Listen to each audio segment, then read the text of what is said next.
తెలియజేస్తున్నా.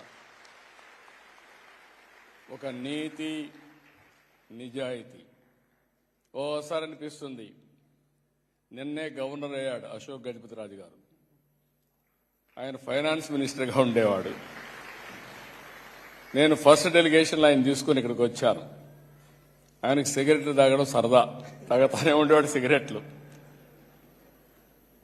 నేను ఎప్పుడు అనేవాడు, నువ్వు సిగరెట్ మానవయ్యా, లేకపోతే నీ ఆరోగ్యం పోతుంది, కొంచెం కంట్రోల్ చేసుకోమని చెప్పేవాడిని. సింపుల్ మ్యాన్, సిగరెట్లు తాగేవాడు. సింగపూర్కి వచ్చాడు, సిగరెట్ తాగడం మానేశాడు. నాకు ఆశ్చర్యం వేసింది. ఒక వ్యసనాన్ని ఇమ్మీడియట్గా మానేస్తారంటే ఆశ్చర్యం వేసి అడిగా, ఏంటి అశోక్, ఎక్కడ సిగరెట్ కనపడలేదు ఏంటన్నా. సార్, ఇక్కడ పొరపాటున సిగరెట్ తాగితే $500 ఫైన్ వేస్తారు. నేను తెచ్చిందే $500. ఇప్పుడు $500 పోతే నేనేం చేయాలి సార్ అన్నాడు.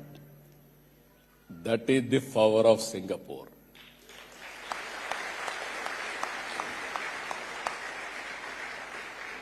చాలా మంది దేశాన్ని గురించి మాట్లాడుతూ ఉంటారు, ఎక్కడా డబ్బులు తీసుకోరని.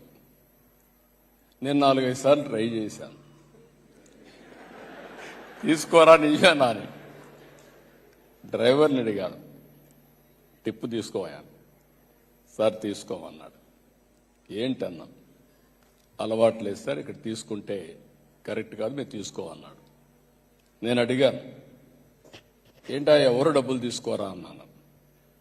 నాకు తెలిసి తీసుకోరు సార్, తీసుకుంటే మళ్ళా వాళ్ళు కనపడరని చెప్పి అన్నాడు.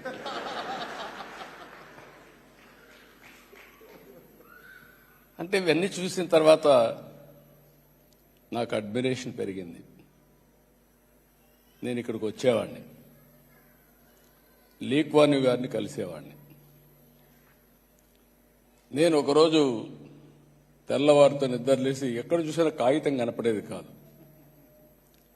తెల్లవారితో ఆలోచించి హైదరాబాద్లో ఎక్కడ చూసినా కాగితాలే.